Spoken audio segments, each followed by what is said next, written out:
Welcome to the Life Self-Mastery Podcast, where we bring in entrepreneurs who have created online businesses and improved their lifestyles. Here's your host, Rohit Malhotra.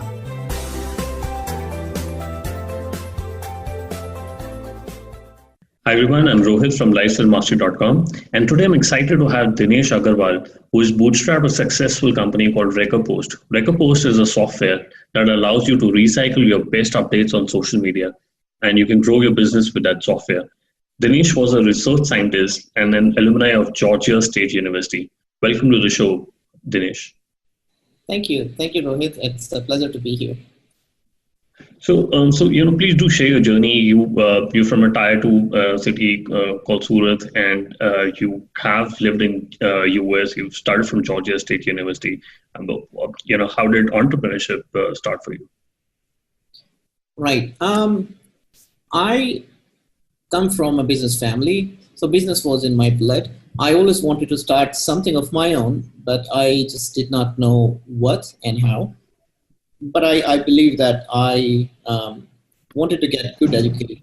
That was always my goal. So I pursued that. I got my master's. After my master's, I got a job as a software developer in a multinational corporation, but I hated it. So as soon as I finished my first year, I quit. I went for higher education, PhD in computer science at Georgia State University.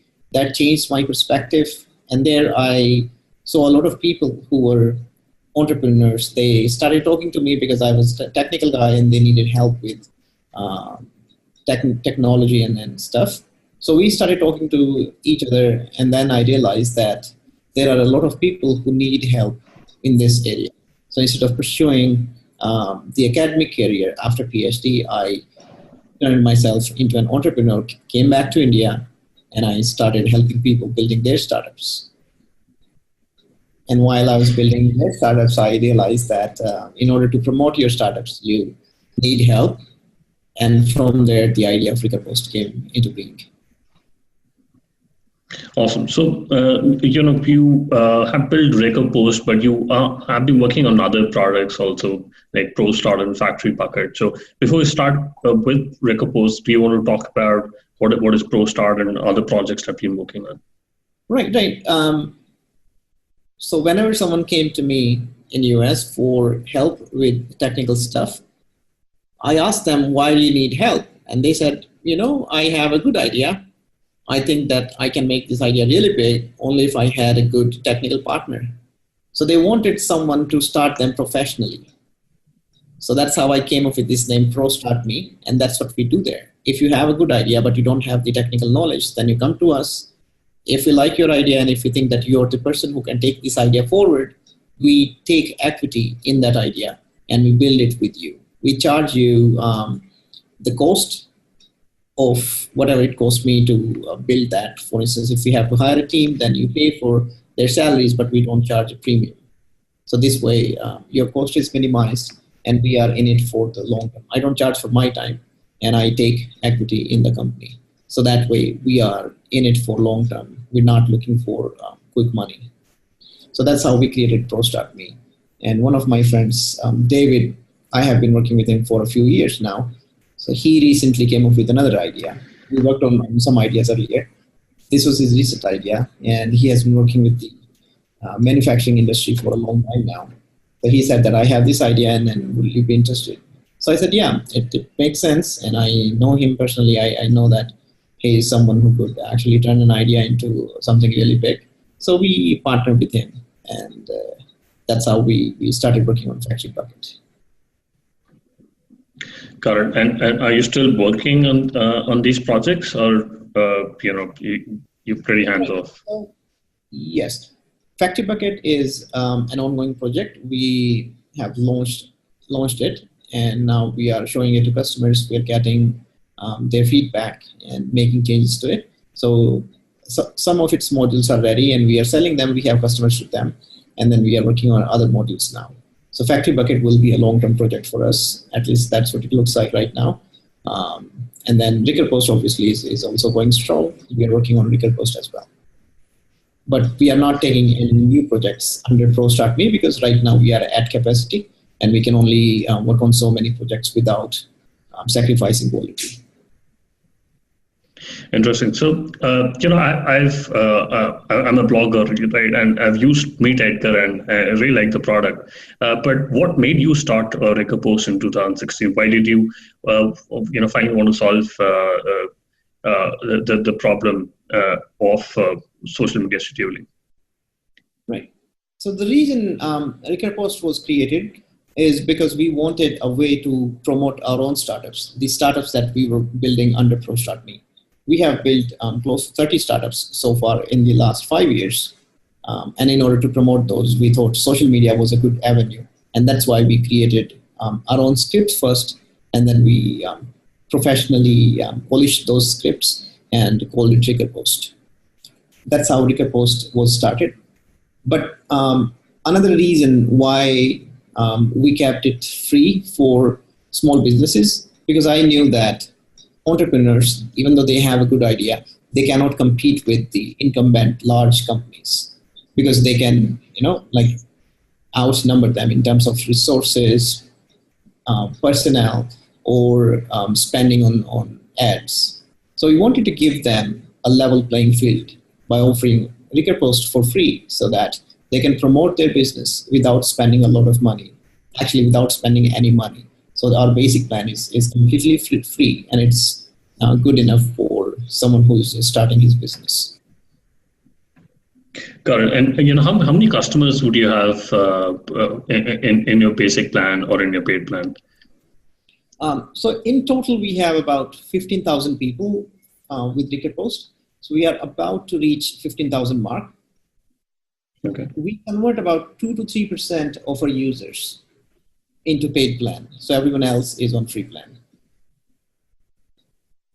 Got it. And how's Recurpost better than Meet Edgar? Is the differentiation only about price, or are there other features also? I don't usually, I don't like to bash others on a platform like this, but I think the major difference is we believe in separation of concerns with other tools, not only Meet Edgar, but others as well. So with other tools, you create a post and you say, okay, this will go on this account, and this account. So every time you create a post, you have to specify which account it will go to. In our case, that's not the case. We let you categorize your updates. You say that this update belongs to blogs category. This is a blog. This is some other people's content. This is a promotional event. So you create different categories, and then you set a schedule for those categories. That this category will post one item every Monday on my Facebook, one item every Wednesday on Twitter, and one item from the blogs library every day on all of my accounts. So you can customize that. So when you're creating your schedule, you don't have to worry about the content. When you're adding your content, you don't have to worry about where it is going to go, because everything is arranged separately. So that's the major difference. Other than that, we do support more networks than most of the other platforms like us. We support Google+, we support Instagram, and then we also have code ready for Pinterest. So as soon as we get approval from Pinterest, they are reviewing our app right now. As soon as we get the approval, we'll be posting on Pinterest as well. Got it. And when you started Recurpost, how did you go about promoting your product? A lot of bloggers who create information products go on to create software or SaaS products where they already have inbuilt audience. But how did you go about promoting a product, or did you already had an audience and you pre-sold this particular plan? We did not have an audience when we started, but we knew that if we built something useful, we can show it to influencers, and probably people will then come to us. So what I did is I started connecting with people. I started connecting with them, cold emails or messages on Facebook groups. So I tried every which way to connect with influencers, people who had a community that would listen to them. And I tried telling them, look, this is what we have, and we would like to get your opinion on it. So the first person who said, okay, this is really good, and I would like you to show it to my audience, was a lady called Jen Leonard. She's amazing. And we got on Facebook Live. I showed it to her audience. They loved it. And from there, the word started getting out. And then we started being more active on communities like Reddit and also, of course, Facebook groups. So that's how it started initially. And from there, people started recommending us to others. And we started growing because at that time, Meat Edgar was $80 a month. That was prohibitively expensive for someone who's starting their business. It's significant cost. So they found a free alternative. So they definitely jumped ships and then they came over to Recurpost. Got it. And so, you did not spend a lot on paid ads, right? It was word of mouth and organic growth. But is the strategy still the same, or do you spend an X amount of money on paid ads? No. In the last, we started August 2016. Since then, the total amount of money that we have spent on ads is zero. It's still zero. Interesting. So, we have a lot of listeners, who want to build, lifestyle businesses or, software products, which they can run it on their own without outside funding. So, what would be your advice on, how to build a software product, and, how much cost would entail to, at least create a MVP and get it on the market and get some feedback on it. What, do you use platforms like TopTal, or what would be your advice to people who are non-technical and wouldn't know how to code? Right. So if you don't know how to code, first thing is you need to find someone who's really good at coding, and it's very hard to do that. So ask for references in your network. People who have worked with someone and had a good experience, they will connect you with their technical person. Instead of going to a website like TopTal, and they do have good talent, but it's again very expensive. For a fraction of price, you can hire someone directly in probably a country like Vietnam, India, or Philippines. They are really good people, and if you have a reference, then you know that this person has been vetted by someone you trust. So that is usually a good way to find developers who will build your MVP. What would be the average cost, for somebody who want to create a MVP and push it onto the market? Typically a B2B sort of a product. Yeah, that's like answering how long is a piece of string, right? It depends on your product, but usually if it is not very technical or if it doesn't require something very advanced, in that case, I would say your cost should be around $2,000 to $3,000 a month. Okay. And a typical software will take 2 to 3 months. Okay. And what if your product is successful? People liked your product. Do you think it's good advice to get the same software developer on board on full time, or should somebody look for a co-founder? This is again a question for people who are non-technical, who don't know how to code. Right. So if you are non-technical, it will help you a lot if you had a technical co-founder. So if you can find someone, it's pretty good. It helps in many ways, not only just getting your code done, but you can bounce ideas with the technical person. You're non-technical, he's technical. You will bring two different schools of thoughts, and then you can make better decisions. Okay. Another question I wanted to ask you is, do you think creating products where you're looking at price differentiation, better in the long term?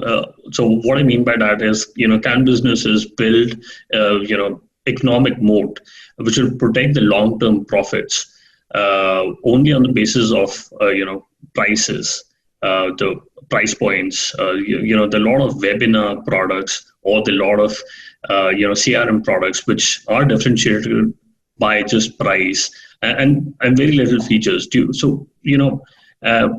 in a digital product or in a SaaS product, how would you, what advice would you give to a SaaS founder on how to build economic moat so that your long-term profits are maintained and protected?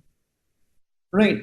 So usually my thing is that give your product, if you can, for free to your users, because they will bring a lot of customers to you. So even if you convert a small number of those people, you'll be profitable soon enough. But if you cannot do that, then do offer them a free trial for a few days. But don't lowball your own product. Charge high. So if your cost is $3 to $4 a month per user, then you should charge, let's say, $20, $25 a month. And if your product is something, like don't think of cost in terms of your costing, but in terms of what benefit your users get out of this. So if using your software saves them 50 hours a week, then look at the value of 50 hours for your audience. Let's say they get paid $8 an hour. So that's $400 an hour. So you're saving them $400 an hour. You can easily charge them $200 to $300 a month.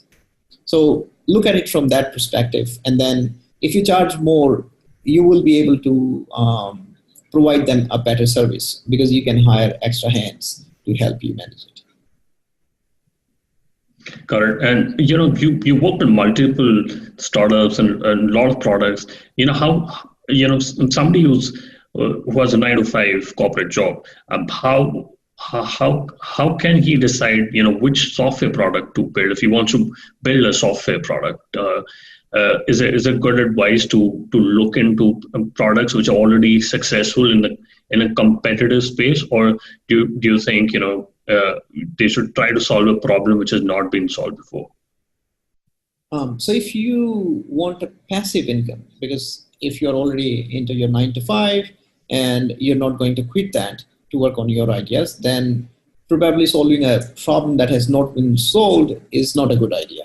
You might want to look at other software that are doing well, and you think that you can probably do a better job than those software. Then, make that improvement, and it might be an incremental change, but you know that they already have an audience. You know that this has actually been accepted by the market. So build that, and that will give you, that will be easier for you to sell. And do you advise people to build an audience first, test the product, and then launch it? What would be your advice on how to go about it? Right. So we launched in August 2016, and since then we have been adding features. If I waited to add every feature that I wanted to add and then launch, we probably would not have launched it ever. So you should.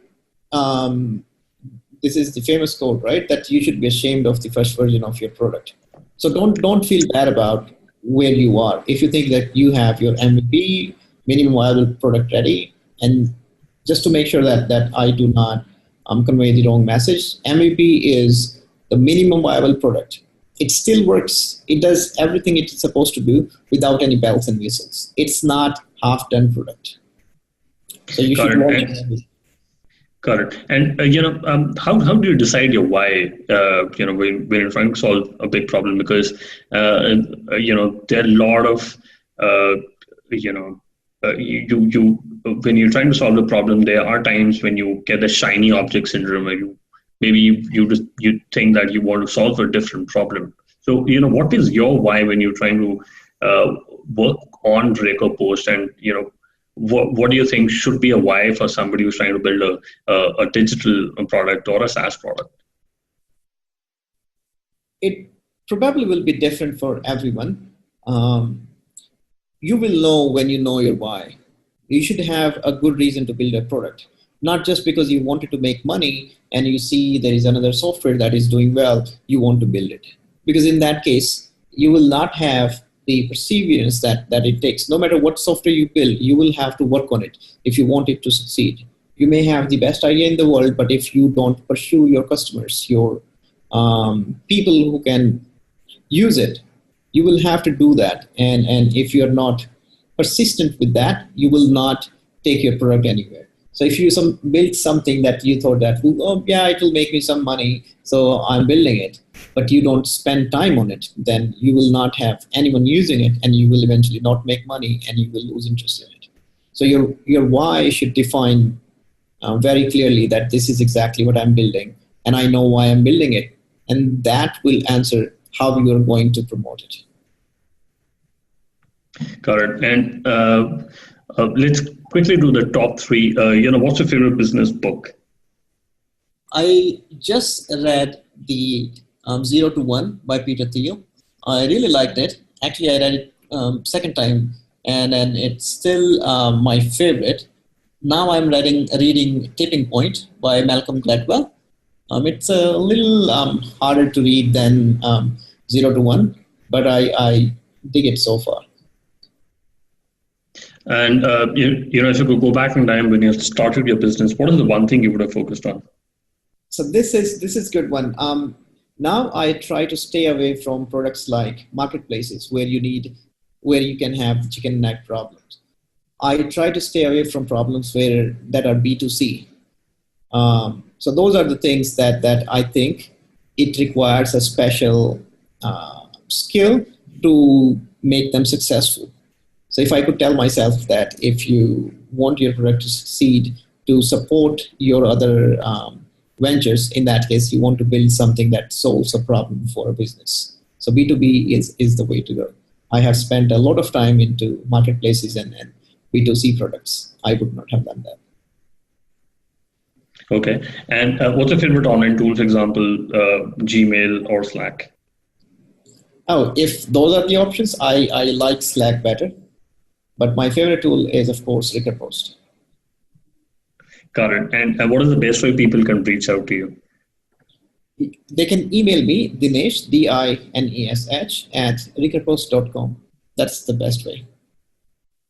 And about Recurpost, you can just talk a little bit about the product and the plans. Right. So since a lot of people who will listen to this are 9 to 5, people who work every day.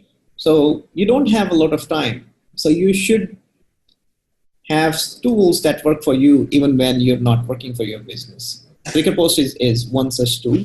So you should set it up, let it run, and promote your business. And hey, it's completely free, and we are going to keep it that way. So, just set it up there, let it run, and it will get you new customers for your business every day, even when you're sleeping. All right. Thank you very much for coming on to the show, Dinesh. I really appreciate it. It was my pleasure, Rohit. Thank you. Thanks for listening to the Life Self-Mastery podcast, where we teach you how to start and grow your online business. For more information, visit Rohit's blog at www.lifeselfmastery.com.